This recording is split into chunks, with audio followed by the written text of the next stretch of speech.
if you're sitting in front of an audience right now of a group of investors, we talk about alternative investment opportunities. What do you try to educate them on? Yeah.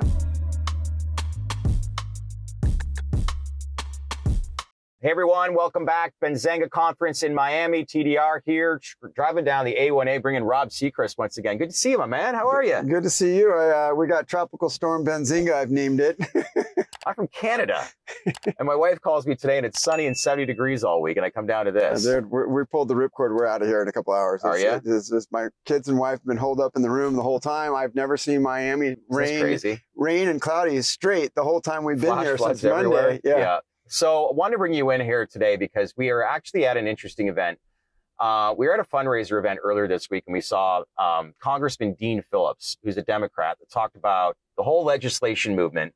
And I know a lot of investors get pretty drained out when they're hearing this, but the conversation was that he believes safe banking could be close, that he needs to sign off on 5 signatures from the Senate, which is the Republicans.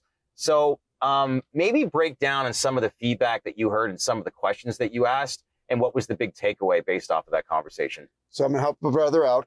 It's the House, not the Senate. Sorry, my apologies. That's okay. That's all right. So what was learned last night, and the question that I asked him was that now that the transfer of power has gone from the Senate, the Democrats controlling the House, to the Republicans controlling the Senate. The Democrats previously controlled the House, correct, and now that Republicans control the House. And so the concern there is that what most people don't know is politics is just as much about the process as it is about the political capital to make things work. And so if you know politics, it's very easy to get your committee vote through for your committee, because you don't vote on it unless you've got a vote that's going to be supportive in your banking committee or finance committee or whatever that committee is. To get to the floor, the speaker controls the calendar. Correct. And so you can have everybody in the Senate say, we're freaking want this passed. But now that it's switched to a Republican that's from a conservative district, he may say, I don't want to be known for cannabis legislation. I'm not going to calendar it. So it just extinguishes it right there. So what was he alluding to about the 5 signatures then? What I was alluding to when I asked the question is that I was thinking we might have one more additional choke point that we didn't have previously when it was a Democrat-controlled Congress, because the speaker could specifically not calendar it.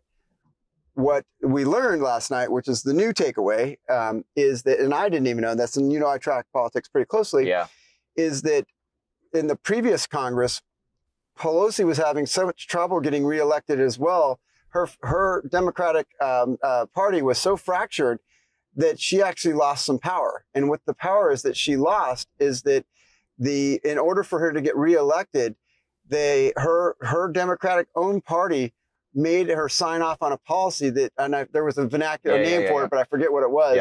But basically, a simple majority can override the speaker and go directly to make a vote on get any item on the calendar. So what he was saying with those 5 votes, because it's a thin majority of the Republicans, it's only 5-vote majority is what that was referring to, is that of the 218 votes needed, you only need 5 to go your way, and you're there. So that's the point. So basically that choke point that I was concerned about is there's a way around it. And generally the follow-up he said is that generally it's not going to have to be invoked if the Democrats say, look, we've got this, we're going to do it. He'll capitulate because he doesn't want to look weak. So we'll see how that plays out. But, so don't read too much into what happens. Yeah, it's more, this is about process. So what I was concerned about in the framing of that question was, do we have another freaking additional choke point in process to get anything that potentially could be coming down the line, was what I was trying to muddle through there. Well, there was a good question to follow up, which is focusing more on the incremental side versus comprehensive.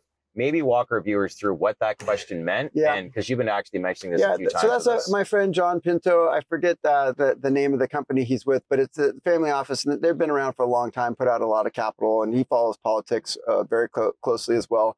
And the congressman was saying that, look, I believe that we actually need to do complete reform all at once, holistic legislation, and get this thing across the finish line. And John said, look, yeah, that's great, but it's such a broad package that it's too much to get all the negotiation to get everybody happy with the bill that comes through. Right. And so John's point was the way most legislation is passed is incrementally, so that you can narrowly knock off the pieces that you need and keep moving it down the line. So if you did that from an incremental standpoint, obviously you're going to get further ahead than where you are now because we're just at a standstill. But what would we be looking at as far as a timeline if you did things incremental? Well, so the problem with incremental is any of the initial incremental steps are really going to be nothing burgers for us in the industry. Okay. What do you mean by that? It might be that I'm just making stuff up, but it might be that, you don't lose your security clearance and for government agencies if you say that you've smoked weed and you live in a illegal cannabis state. Yeah. It's very small stuff that don't have any major, or you don't lose your benefits or stuff like just incremental, very small incremental stuff. But what John's point is you keep adding enough of those up, you eventually get to break the water free and get to where now it's just the next increment is to get over that next hurdle becomes a lot shorter distance than having to start where it's from the beginning. Yeah. So, look, I try to remind people that this industry, $27 billion of annual sales in the U.S. and growing to maybe $45 billion in the next few years is a large amount of capital, but relative to the size of our entire country of $23 trillion, it's so small. Yeah. And we have so many things going on. We have, China, putting pressure on Taiwan. We've got macro economy issues here in the U.S. Mm-hmm. We've got OPEC. We've got they're squeezing on the production of oil. This is not what is in the headlines, and there's nobody showing up to Congress right now, knocking on the door, saying, "Hey, we need to get this done." So, what I was thinking of doing is we're very close with Jason Wild, who was hosting the party. They were one of our borrowers, and we're, Denton's our law firm was there, and Kelly and Eric Berlin. I was thinking, look, we've already had successful contact with many senators and congressmen, and maybe it's us. Maybe it's us that needs to go to Washington, D.C. and speak to them directly, because that was what I was going to follow up with. But we've got those contacts directly, and it's usually, what would be the message? The message would be, first of all, we got to get this done. This is the impact of non-action would be, and not only that, but the time that we've interacted with them thus far, they were missing the points of the social equity licenses that they were giving to the people. We were telling them, look, if you don't allow them to be able to utilize this license in a way they could raise some equity, that license is a dead license. There's nothing they can do with it because I can't lend to, if you give a disaffected person a license that, let's just say it's worth $10 million, as a lender, that doesn't mean shit to me, because that guy didn't raise the money and he doesn't have the personal balance sheet to support the loan. So even if you were going to say, hey, I want to borrow $200,000 against this, $10 million license, I'd say, buddy, you have no experience in the industry. You have no balance sheet. You have, this is a bad credit risk no matter what. Yeah. And you're a criminal. I could maybe work around that, but if you've had any financial crimes, I can't. Right. So there are certain things so when I met with Senator Cory Booker, I'm telling him this stuff. I'm like, buddy, all the things that you've been focusing on for the social equity justice reform is not the net effect of what you're trying to accomplish is not going to be able to, if they don't have capital. What's his response to that? I had to make it very succinct when I met with him so I could grab his attention. And he actually realized what I was saying, and he put us in contact immediately with his staff. And so now we're working with his cannabis people. And so he took that. And so I don't know if that's the first time ever that was brought to his attention. Yeah. But dang, think about how long that we've been working on this. And I would think by gauging by his response and getting us to his people, I think that he realized. What do you think's changed just as far as what we're seeing as far as the rollout? Like the proof is in the pudding? I don't think that look, I don't think that there's any push or any rollout. I think that you have 535 people, 100 senators and 435 congressmen. Yep. There is so many people pulling them so many different ways that this is, the universe of employees might be 500,000 up to 1 million or something if ancillary. Minuscule in the grand scheme of things. So minuscule. And you got to put that in perspective. Yeah. And unless there was something happening that was top headlines every single day or some political pressure, they're just the people that you hear talking about it are very low level people. And that's why they're talking about it, because that's what's getting them press. And that's free press. Okay. So that's and people are misled. Well, I don't think it's disingenuous that they're passionate about it, but they've realized that this is something that they can get build political capital and a constituency of support. So remember, politics is all about remaining in power. Yeah. And to remain in power, you have to have money and you have to be reelected. So all a politician is ever thinking about, no matter what you're saying to them or what they're saying to you, is, how do I get money from this person to stay in power? Because if I don't stay in power, I can't fix what they want me to do. Well said. We're here in Miami. You're at the conference. Without naming names, like you've said, you have a close relationship with Jason Wild at Terracin. Lent money, that announcement was made. Was that 6 months ago? Fourth quarter of last year. So, who are some of the people, without naming names, that you're speaking with? What's the sentiment that you're hearing as far as, because we got some major debt cliffs on the horizon for some of these, and even large MSOs. But what's the big takeaway that you found so far with this conference? Yeah, so the people that we're talking to are extremely good credit and people that we don't have any issues with. There are people here that are in situations where their debt might be coming due, or they need additional capital. And, those people we may not be having meetings with, but just casually passing and talking with them. What I have told them is, I said, look, number one is that whether your investors like it or not, they're going to have to extend. There's nobody paying them off. Yep. So go ahead and foreclose. What's that then mean for the investor? Yeah. Well, so I think that these are specialty use assets that these investors have no capacity whatsoever to operate. And there's nobody ready to step in to operate it necessarily unless it's repositioned for that new tenant. And those investors don't know the universe to reposition that asset for another cannabis operator, the highest and best use. So in reality, the most investors in this sector don't have the ability to foreclose. They don't want that asset back. No. They have to pretend that they're going to enforce every right. They're going to go all the way up to the finish line. But in reality, what happens after that? What are they going to go through the state receivership and reposition that asset themselves? That's a massive loss. So I've talked and spoke with managing partner Travis earlier this week, but we talked about how, look, the public equity side, the damage has been done. Stocks are down 80, 90%. I gave basically a scenario, an example. If you invested X amount of dollars 3 years ago, when you look at some of these stocks that are down over 90% over that period of time, if they were to invest in your fund, what that money would be worth today. So as we see more and more uncertainty in this industry on the public equity side, you have a vast approach as far as growth opportunities with your business model over these next couple of years. So if you're sitting in front of an audience right now of a group of investors, we talk about alternative investment opportunities. What do you try to educate them on? Yeah. So look, whether it's with us or somebody else, if you're buying stocks on the public equities market, you're at such a disadvantage.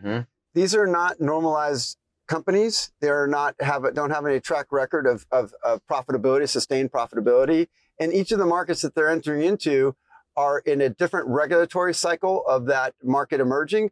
And each market goes through a period of maturity where the market will go through different dynamics. And they're also different unlimited license states versus limited license states. So you're working at such a massive disadvantage. It's not like a regular industry where there's massive data comps, fully established. There's no regulatory risk.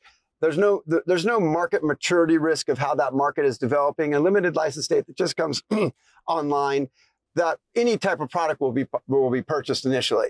And that initial guy that entered the market has an initial, he's very comfortable of the price he's getting, and he doesn't have to be building for efficiencies day one because everybody's buying the product. But as new competitors come in, that profitability that he had, now he has to start focusing on efficiencies, and he lost that period where he should have been efficient in the beginning. He was just sitting fat and behind the hog. That is the stage we're at right now. And so, I just say that if you're going to be in the sector, be an expert on the company that you want to be an investor in.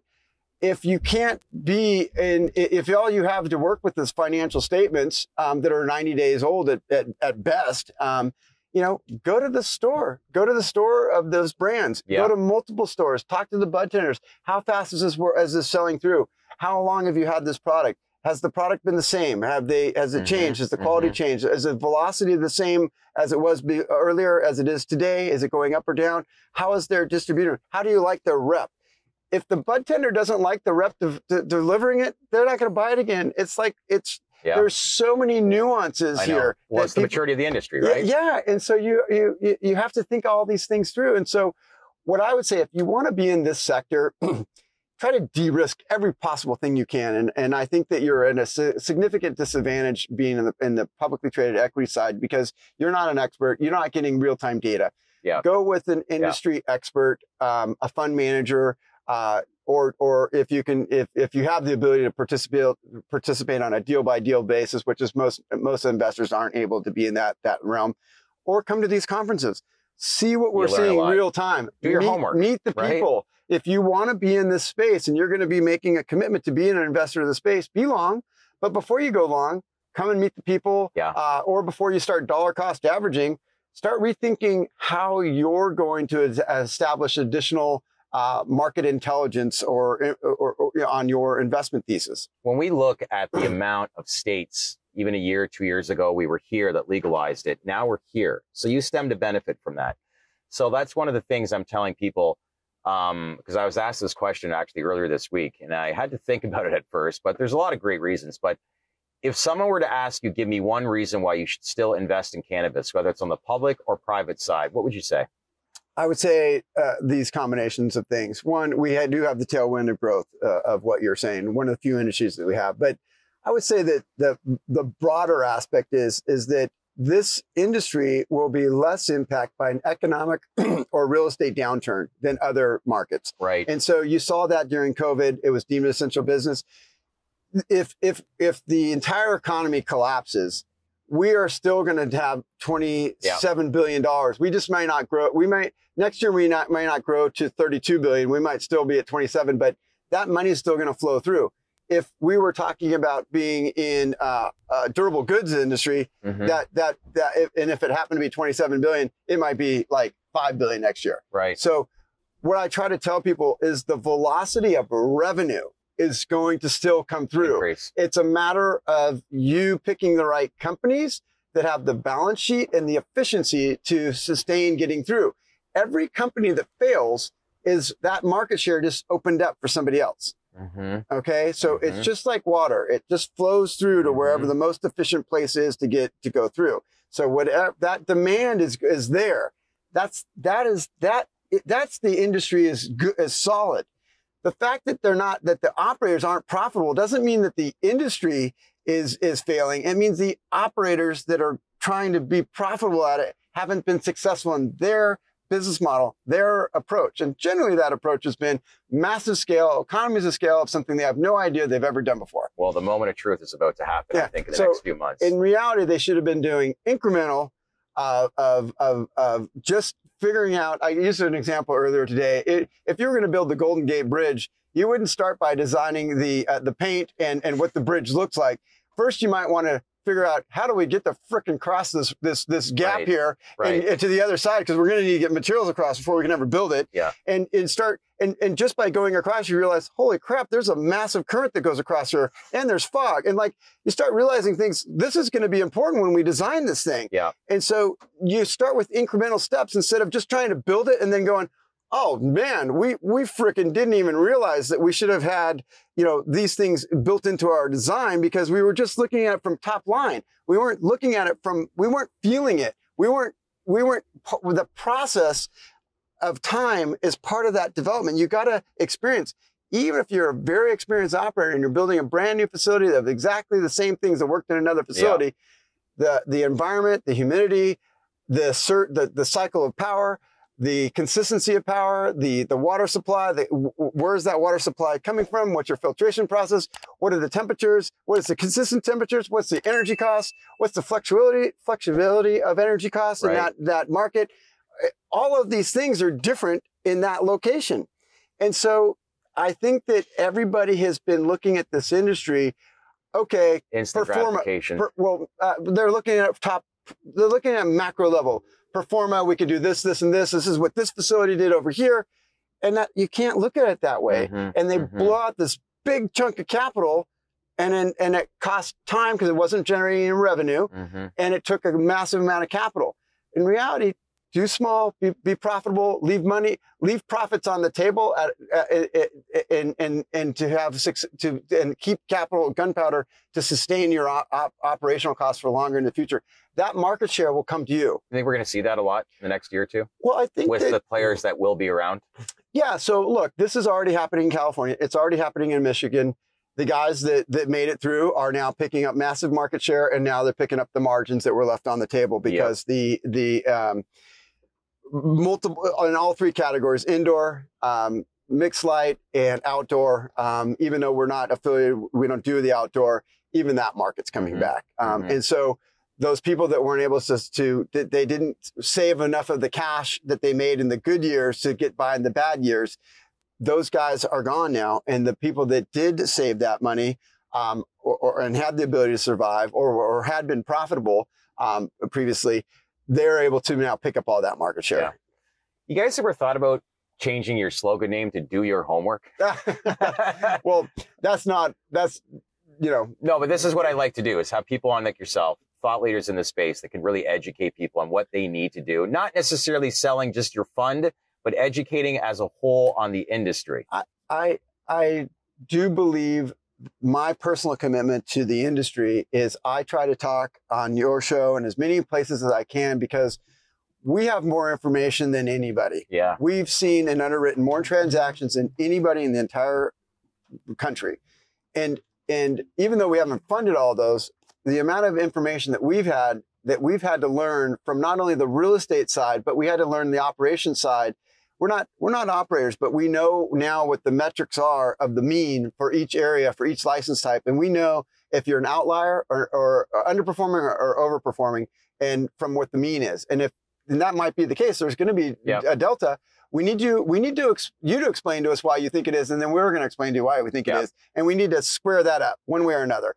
And if you've got something new, then we're going to look at that and say, great, we're going to now adjust our model. And so now we've had so many transactions adjusted. We know certain things now today that when a borrower comes to us, we say, buddy, you've got another 3% of net bottom line that that you could pick up by doing this one thing. And they're like, what are you talking about? And we're like, this is it. And so you're coaching actually a lot. Well, we wouldn't. I don't want to say coach. We wouldn't fund there's certain things that we know today that in their modeling when they provide it to us, that we say, look, we need to get it standardized in this format for you to really understand what you're talking about, because you're not looking at it holistically annually. You're looking at it on a month-to-month basis, and you got to look at the cost change throughout the year, and the production yield changes throughout the year. If it's mixed light, during the summer times, you're going to have higher yields, which reduces your costs artificially. And conversely in the winter time. And so we're now able to say, look, we're trying to get everybody to understand the market better of what they thought that they were experts in, but they were only experts in their own minds with their own company. And we have a much bigger data set to help benchmark them whether they're truly an expert or not. What do you think some of the response when you lend money out to some of the companies that you've worked with some of the announcements in the past? What do you think they would say about Pelorus and working with you? I think that everybody has had a favorable response of how we work with. If a borrower isn't doing what they're supposed to be doing, we're strict on what we're enforcing. But the reason that we're strict on what we're enforcing is we're experts in this, and we know that it doesn't get corrected until we step in. Yeah. And if we're going to step in, we have to enforce our rights to be able to help that asset get protected in the best possible way.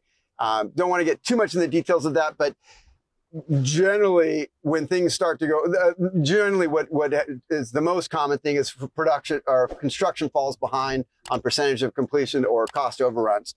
And so when we see that happening, we try to get that.